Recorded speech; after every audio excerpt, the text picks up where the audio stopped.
Yusek, good afternoon. Kukuha lang po ako ng reaction na Yusek, no, regarding doon sa naging takbo po ng 15th day na impeachment trial. Lalo na po kahapon, naging mainit po yung palitan ni na Attorney Lorna Capunan at Attorney Christine Ferrer kaugnay po sa mga sinasabing misleading questions na ibinabato ng depensa at tinututulan ito ng prosecution. Sa pananaw nyo, Yusek, bilang abogado, bahagi ba ito ng strategiya sa cross-examination o maaari itong makakaapekto sa paglilinaw ng mga isyong tinatalakay sa trial? Okay. Even before, sinabi po natin, ang Pangulo at ang administrasyon ay hindi makikialam sa anong ginagawa at proseso dito sa impeachment trial. Pero bilang parte ng aming mandato na ipaliwanag ang katotohanan, ito po ang aming nakita. Unang-una, bakit nga ba naubos ang 125 million pesos in 11 days? Ang sabi nga lang ay 1 day. Dahil kahit isang araw, mabilis na ipamigay ang pera sa iba't ibang lugar. Yan ang lumabas. Ang pondo po kasi, kapag hindi naubos sa loob ng isang taon, ito ay bumabalik sa National Treasury. So, lumalabas, kailangan ubusin in 11 days para hindi na maibalik sa National Treasury. Pangalawa, dapat po natandaan, ang confidential funds, hindi dahil nandiyan ang salitang confidential, ay hindi ka na magre-report ng maayos. Kailangan ito ng mga resibo upang patunayan na talagang nagkaroon ng transaksyon, nagkaroon ng negosasyon, nagkaroon ng mga activities patungkol sa national security, peace, and order. Nandyan po, malinaw sa Joint Circular 2015-01 kung paano dapat i-liquidate ang confidential funds. At pag sinabi natin confidential, maybe hindi mo agad ipapakita ito sa ICPAW, pero pag nagkaroon ng red flag, kaya nga nakalagay dyan dapat sa sealed envelope, nasa kustodiya ng agency, let's say OVP, para kapag may tanong ang COA, madali nyo mapapakita kung saan talaga ginastos ang pera. Walang mali sa confidential funds kung ito ay nagagamit sa tunay na dahilan or purpose at kung ito ay base sa mandato ng ahensya. Nakita rin dito na halos ang tinanong sa hearing ay nagastos din para sa pagprotekta sa mga lakad ng vice presidente. Humingi siya ng confidential funds para sa sarili niyang proteksyon. Pero wag nating kalimutan, meron pong VP-SPG at bilang Vice President, ang proteksyon po at mga impormasyon ay ibinibigay sa kanila mismo ng AFP at ng PNP. Hindi kinakailangan ng confidential funds. Magkahiwalay pa, OVP at DepEd. So parang hindi nagtutulungan yung OVP at DepEd sa pagbibigay ng mga impormasyon. Dapat hiwalay. At patungkol doon sa misleading questions, okay. Yung sagutan ni na Attorney Capunan and Attorney Ferrer. As a lawyer, basic. This is so basic. Misleading questions are not allowed, especially during cross-examination. Bakit? Kasi if you will ask misleading questions and you will just demand an answer na yes or no, nothing more, nothing less, it will definitely give also a wrong answer. So hindi, sanay na nga tayo sa fake news, pati ba naman sa hearing, magkakaroon pa ng fake news. So hindi po alam ang misleading questions. Kasi para mong niloloko yung witness mo at pipilitin mong sumagot na oo o hindi. Ma'am, ibig sabihin ba, parte ito, naniniwala kayo, parte ng strategy nila? Yung ginagawa ng defense? Yung pagtatanong ng mga misleading questions? Ayoko mag-judge. Ayoko mag-judge sa style ng mga lawyers. So, respeto ko na lang sa kanila yon. Thank you, ma'am. Follow-up question, Kat Domingo, MSCB. Undersecretary, also as a lawyer, what do you make out of the defense's manifestation sa latter part ng hearing na apparently hindi po pala about sa misleading questions, yung sinasabi daw na this is not allowed because when I'm not sure if you watched it live, pero while we were watching it, we were of the impression na yung sinasabi ng defense counsel na this is not allowed was pertaining to this is allowed was pertaining to misleading questions. But then the manifestation later on, hindi daw pala yun yung tamang context. What do you make out of that manifestation of the lead defense counsel? Alam mo, isang lawyer dapat matalas ang tenga mo. Isang mali mo lang talaga dyan. Talagang ma-retain sa'yo yan. So at that time, I do not want to judge any comment made by the lawyers. Pero mas mainam, kung marami nang nag-react, kita natin maraming reaction eh. Right there and then, sana, kinorek niya na. Siya na mismo nag-correct. Yung sino mismo nagsabi nun, siya mismo dapat ang nag-correct. Sunod na tanong, Maricel Halili, TV5.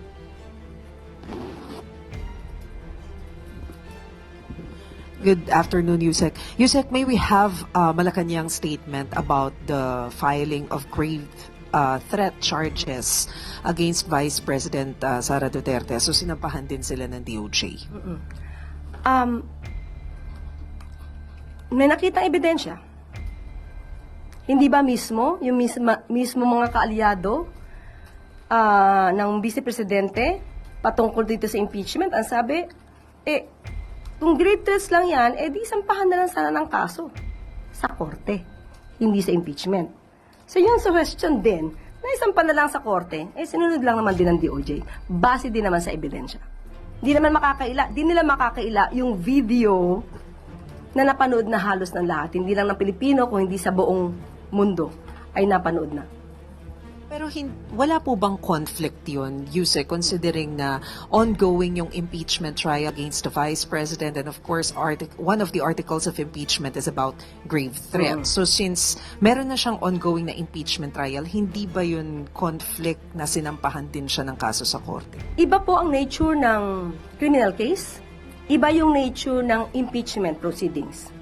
So, sa impeachment proceedings kasi, dito inaalam kung yung leader ay dapat na maging leader pa.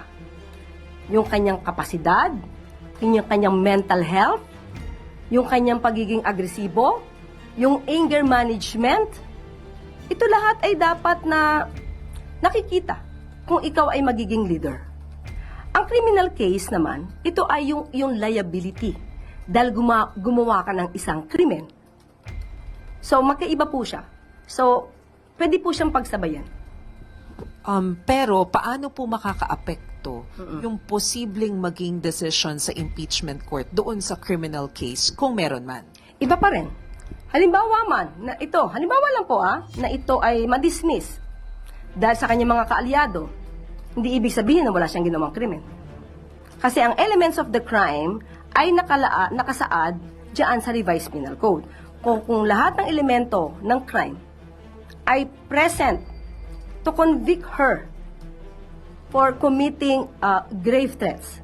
So, pwede siyang maging liable for grave threats. Sabi ko nga, kulang pa yun. Thank you, Zek. Ano ba ang kulang? As a lawyer, if you will watch the full video, the video in full, ang effect nun is there is this intention to sow hatred against the president, against the government. So, it is not just a simple grave threats. Personally, my opinion. What do you mean by that, Yusek? So if it's not a simple grave threat, ano dapat? For me, but I cannot go against the DOJ. There is this element of inciting to sedition. Yusek, good afternoon. Kukuha lang po ako ng reaction na Yusek, no, regarding doon sa naging takbo po ng 15th day na impeachment trial. Lalo na po kahapon, naging mainit po yung palitan ni na Attorney kay Lorna Capunan at Attorney Christine Ferrer kaugnay po sa mga sinasabing misleading questions na ibinabato ng depensa at tinututulan ito ng prosecution. Sa pananaw nyo, Yusek, bilang abogado, bahagi ba ito ng strategiya sa cross-examination o maaari itong makakaapekto sa paglilinaw ng mga isyong tinatalakay sa trial? Okay. Even before, sinabi po natin, ang Pangulo at ang administrasyon ay hindi makikialam sa anong ginagawa at proseso dito sa impeachment trial. Pero bilang parte ng aming mandato na ipaliwanag ang katotohanan, ito po ang aming nakita. Unang-una, bakit nga ba naubos ang 125 million pesos in 11 days? Ang sabi nga lang ay 1 day. Dahil kahit sa isang araw, magbilis na ipamigay ang pera sa iba't ibang lugar. Yan ang lumabas. Ang pondo po kasi, kapag hindi naubos sa loob ng isang taon, ito ay bumabalik sa National Treasury.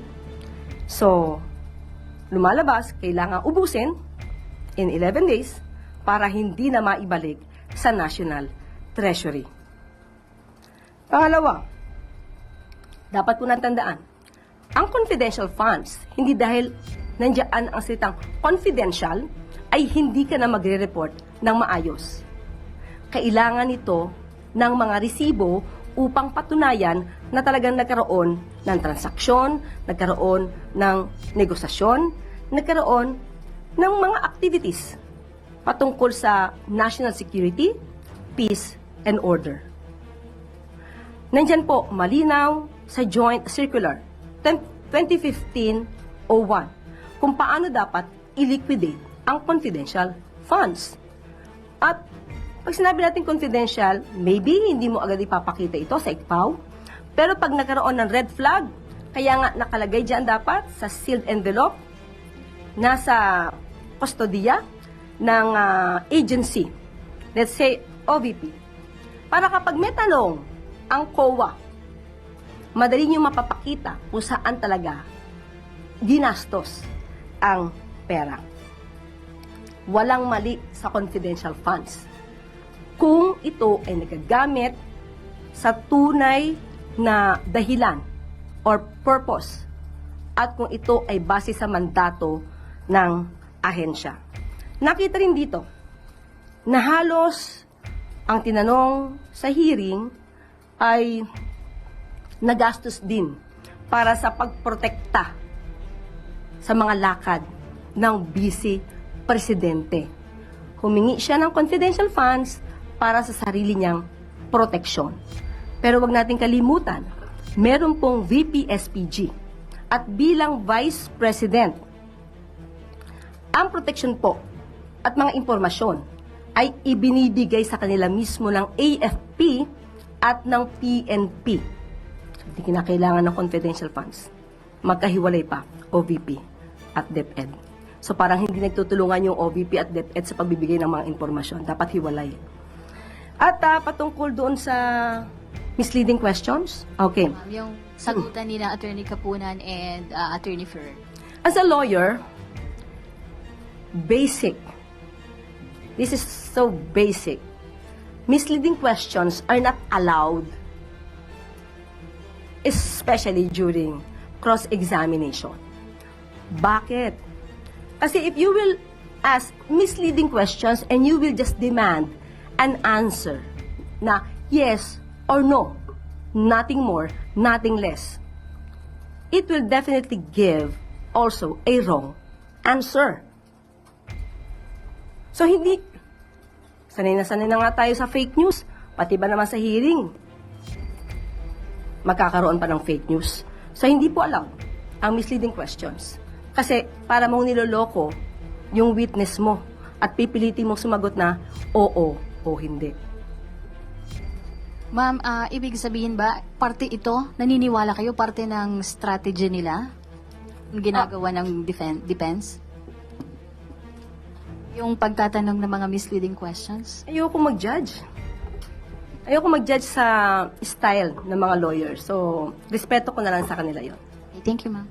Follow-up question, Kat Domingo, ABS-CBN. Undersecretary, also as a lawyer, what do you make out of the defense's manifestation sa latter part ng hearing na apparently hindi po pala about sa misleading questions, yung sinasabi daw na this is not allowed because when I'm not sure if you watched it live, pero while we were watching it, we were of the impression na yung sinasabi ng defense counsel na this is not allowed was pertaining to this is allowed was pertaining to misleading questions. But then the manifestation later on, hindi daw pala yun yung tamang context. What do you make out of that manifestation of the lead defense counsel? Alam mo, isang lawyer dapat matalas ang tenga mo. Isang mali mo lang talaga dyan. Talagang ma-retain sa'yo yan. So at that time, I do not want to judge any comment made by the lawyers. Pero mas mainam, kung marami nang nag-react, kita natin maraming reaction. Right there and then, sana, kinorek niya na. Siya na mismo nag-correct. Yung sino mismo nagsabi nun, siya mismo dapat ang nag-correct. Sunod na tanong, Maricel Halili, TV5.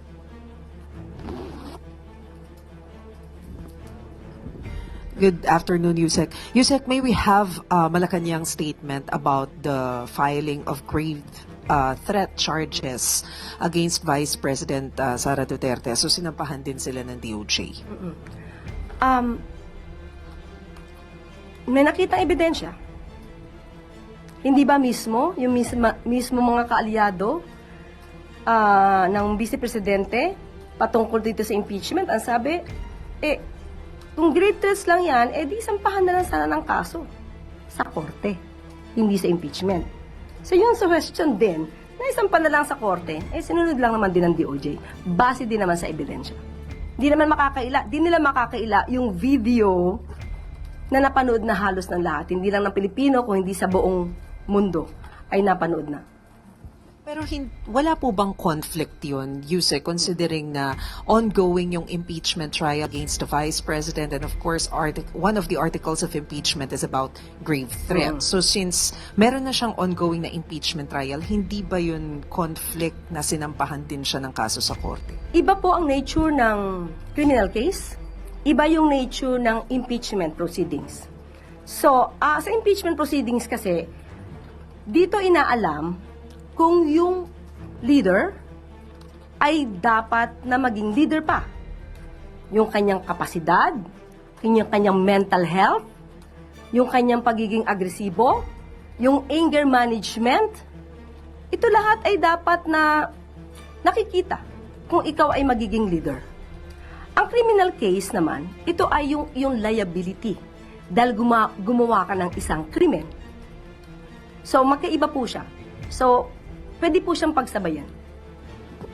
Pero paano po makakaapekto yung posibleng maging decision sa impeachment court doon sa criminal case kung meron man? Iba pa rin. Halimbawa lang po na ito ay ma-dismiss dahil sa kanyang mga kaalyado. Hindi ibig sabihin na wala siyang ginawang krimen. Kasi ang elements of the crime ay nakasaad diyan sa revised penal code.